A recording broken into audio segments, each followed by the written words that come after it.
Hello, welcome to Chat UTD. Let's look at the most pressing issue at Manchester United at the moment, which is the managerial position. At the weekend, I titled my video Hopeless. Of course, it was related to the performance or referring to the performance against Tottenham. But it also, I think, sums up the state that we're in at the moment. We're stuck, I feel, because Erik Ten Hag clearly isn't the right person to take United forward. He needs to be sacked, really. But the board, significantly, worryingly, I don't think have a clue what to do next. When particularly Mourinho was coming towards the end of his time at United, I had full conviction that he needed to be sacked. There was options out there. It wouldn't solve all the problems at the club. Of course it wouldn't, because the Glazers would still be there. But he was a significant enough of a problem that if he was to be removed, I thought we're going to move in a significantly better direction with him not being there. And if I had faith in this board that they had an idea of what to do next, I'd think the same about Ten Hag, but I don't have the same faith in the board, and there's very good reason for that. They came in January, so they had 5 months until the FA Cup final, or after the FA Cup final, nearly 6 months. Given that they didn't fancy Ten Hag, clearly, in that time, surely you would think that they were compiling information about every and any decent manager in and around Europe and the world, really. Come up with a dossier of information, a portfolio of the best young managers that potentially could take the job. You'd look at the style of play, can they fit what we want, their age, I suppose, their profile, their persona, their presence, their experience.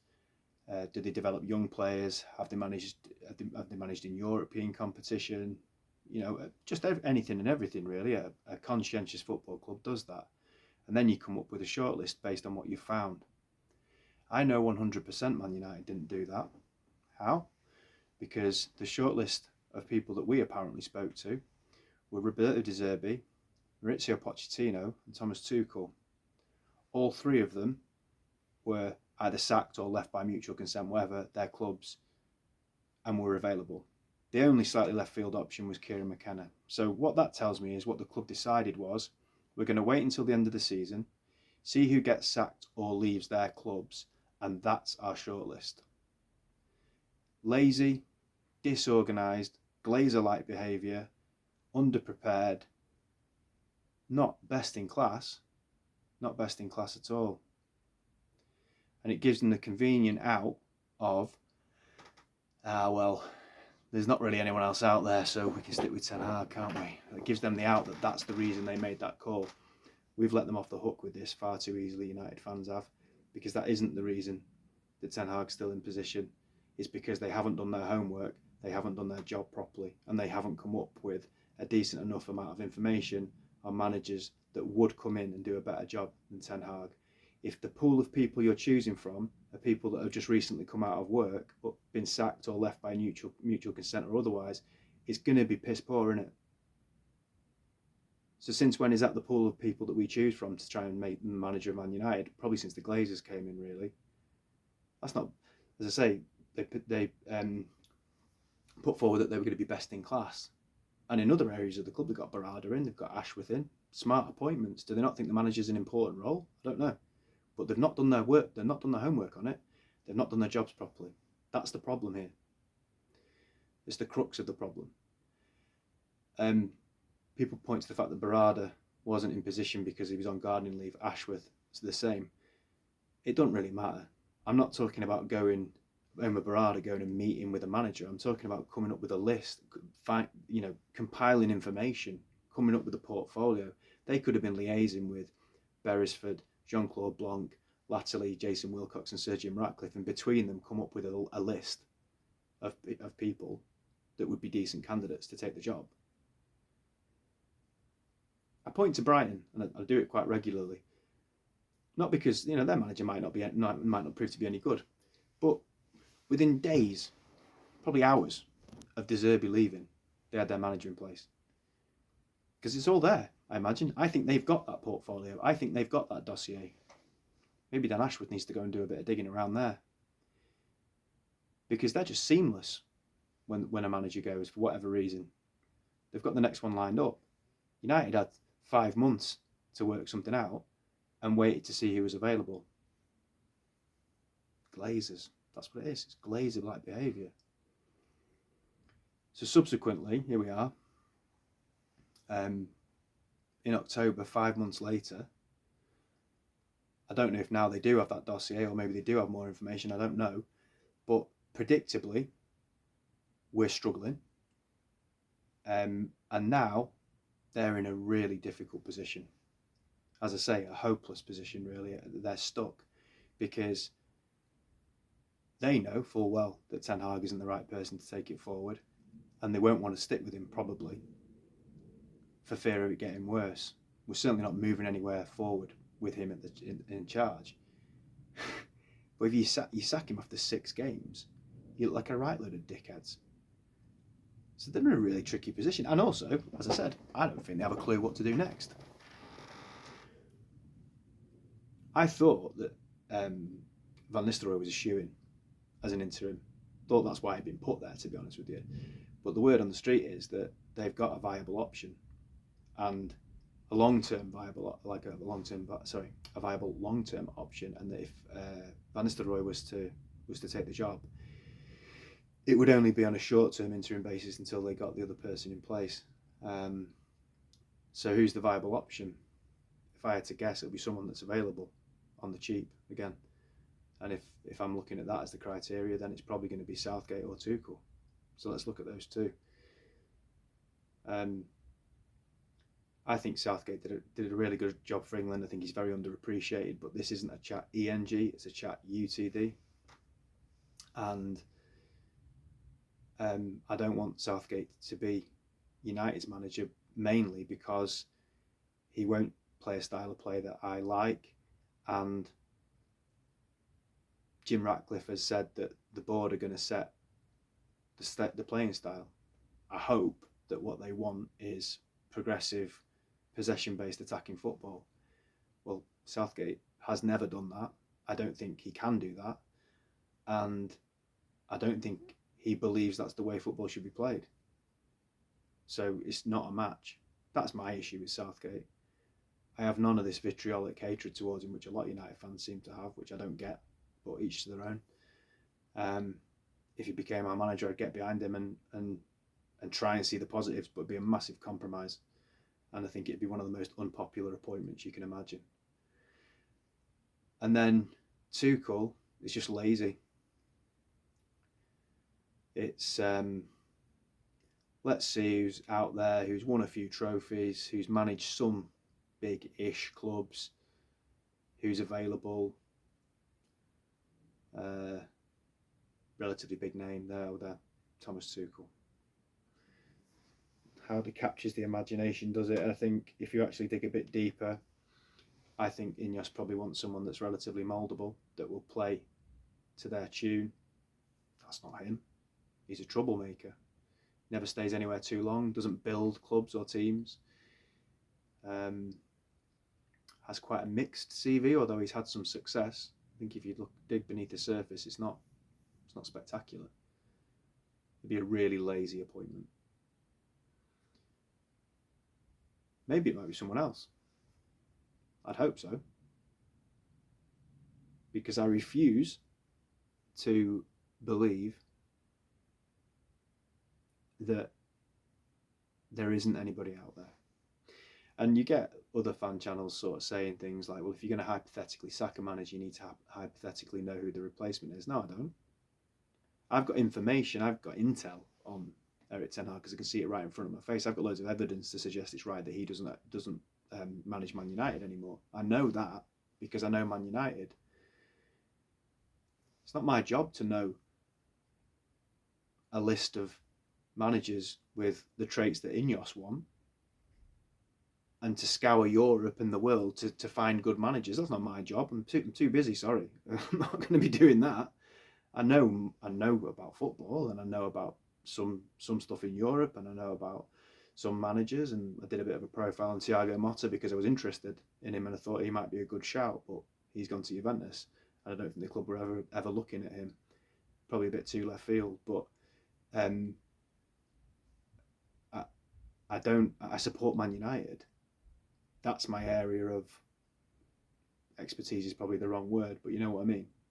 I'm not an expert in knowing who every single manager in the world is, but if you're a board member of Man United, a football board member, or you're part of the infrastructure that's going to choose the replacement of this manager, that's your job to know that stuff, and they don't know it. Of course, one of the other issues is, as time goes by, and I particularly felt like this when Solskjaer got sacked. I knew it was the right thing for Solskjaer to get sacked, but the other issue we've got is there's so many other remaining issues at the club that sacking the manager on its own, whilst it's probably the right thing to do, it might not really change all that much, and I think that's really alarming. There's so much indoctrinated, conditioned mediocrity within that club. It's going to take an awful lot of shaking up, particularly if we've got ambitions to win the league in 2028, as Omar Barada has asserted that that's what he wants us to do. So last week, some sections of the fan base got pretty excited when there was a question put to Ole Gunnar Solskjaer. Would you take the Man United manager's job? And he said, I don't like talking about other people's jobs, but yeah, of course I would. It won't happen, and nor should it happen. To give some context, when Ollie came back in 2018, I thought it was a really smart appointment as an interim appointment. I loved it.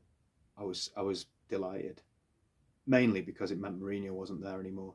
Well, it didn't mean Mourinho wasn't there anymore, but I was mainly delighted because Mourinho wasn't there anymore, because he was the antithesis of everything Man United should stand for, apart from he wanted to win, and so should Man United. Other than that, we don't share any of the same values that he had, and he was a wrong fit from day one, and I hated watching United with him as a manager. It was a soulless experience.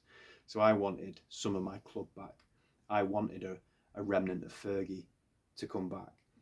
And then that little beautiful baby-faced assassin walks through the door with a big cheerful look on his face and breathes life into everything, simplifies everything, lets the lads just go and play, talks in Fergie-like tones, not the accent, of course, but looked like he had a Fergie quote book in the press conference that he was reading through the way he used to talk in press conferences. And I went to Old Trafford over the Christmas period, about a week or so after he'd been appointed, and the whole place felt different. I just thought, I feel like I've got my club back. The whole club just, I thought, took a collective sigh of relief that we've got something of ourselves back.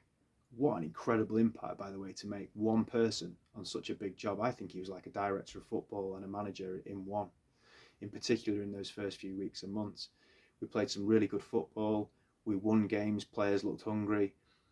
And I understand after PSG why there was probably a big call for him to be the manager. But if we had some football knowledge at board level, the most sensible thing to have done would be to wait till the end of the season, and they'll have seen that towards the end of that interim period, his limitations became clear. And the person for me that we should have appointed was Pochettino at that time. And they're cheapskates. They don't want to pay the money to get him out of his contract at Tottenham. So Solskjaer was a lot easier for them to get.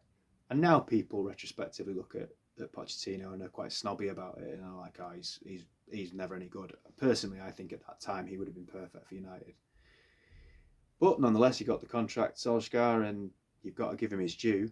In his only 2 full seasons with the club, he got successive Champions League finishes, which I think speaks more to how poor we've been over a 12-year period than anything spectacular that he did. But nonetheless, he's the only manager to have done that since Ferguson retired, with not a brilliant squad of players. But in the last full season that he had, I thought his limitations were becoming clearer and clearer.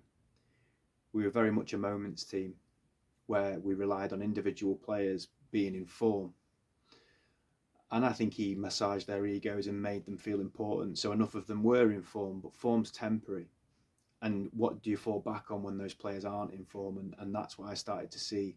was no real structure to the way we were playing. It was counter-attacking football largely, but Burnley aren't going to let you counter-attack against them. Southampton aren't going to let you counter-attack against them. So I was seeing more and more that, as I say, there was limitations to his and a limit to what he could do. I think I don't think he handled players like Pogba and Rashford particularly well. I think he was too soft with them.